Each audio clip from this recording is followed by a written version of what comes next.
that you quite often use an electric vehicle yourself, and I have one. And one of the things that's the hardest, even in London, is to find a place to charge it.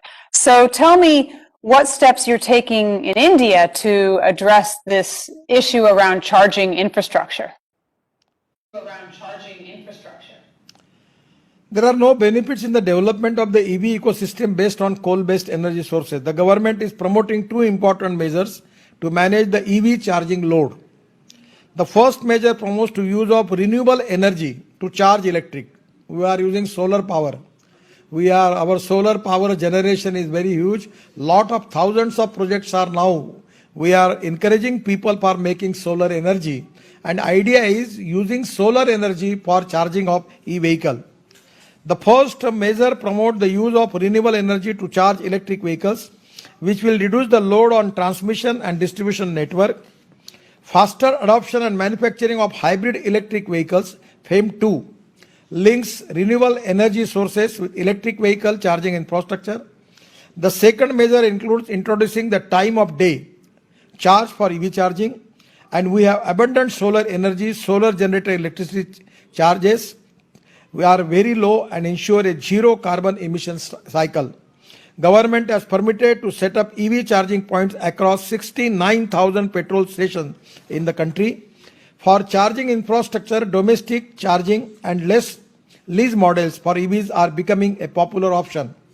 Domestic charging facility at malls, parking lots, commercial places, at homes are making EVs more adoptable.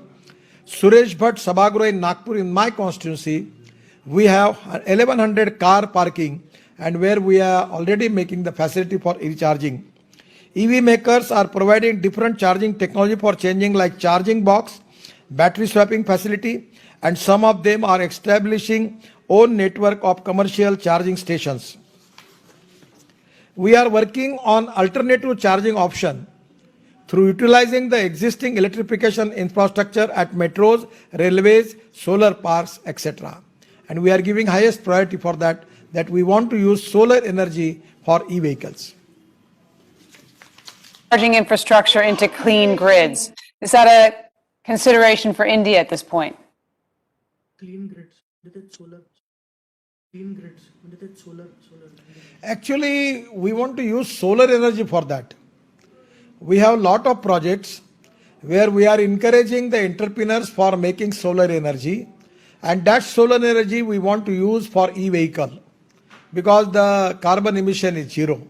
And that is exactly important for the country, that we don't want to use electric power, particularly the thermal power. That will not be appropriate. In some part of the country, particularly the hill area like Uttarakhand, Himachal Pradesh, Kashmir, Arunachal, and northeast of area, the hydropower is available, which is very cheaper.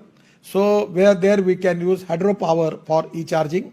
And at the same time, the wind power is also available in the part of the country where we are making now hybrid project of solar and wind, and we want to use green power priority wise for e-vehicle.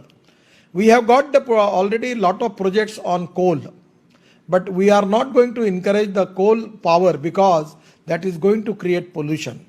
So green approach is concerned, we need green power, and to encourage and generate more green power and using of that power for e-vehicle is ultimately our mission, and that is exactly the policy of the government.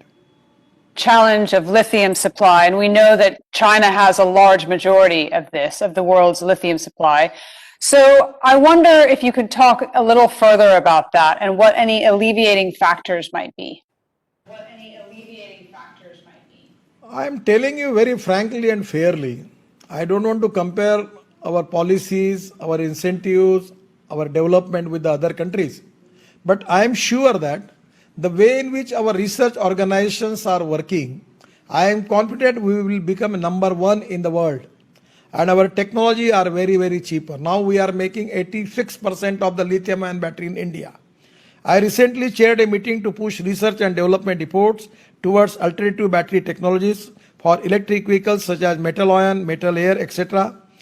Our research on academic institutions, ISRO, DRDO, IITs are working hard for development of indigenous and low-cost battery technology for electric vehicles. and 100% our startup, young talented engineers, they are making lot of experiments. In due course of time, we will have a solution. Our IIT Chennai, Madras is working on hydrogen fuel cell, and they are making hydrogen from seawater by using solar power. So lot of the initiative has taken, government is very supportive. We are a facilitator, we are supporting all of this new research. And in due course of time, it is my confidence and it is my also challenge that we will make India number one in the world as far as this alternative technologies are concerned related with the e-vehicles. Regarding the battery chemistry also, our IITs, ISRO, all people are doing excellent jobs. 100% I am confident due course of time, within a year, we will offer a lot of good solutions and good affordable technology to the whole world. And my dream is to make India as number one manufacturing hub, automobile hub in the country, in the world. Presently, we have all reputed brand in the world. Mercedes, BMW, all are present in India.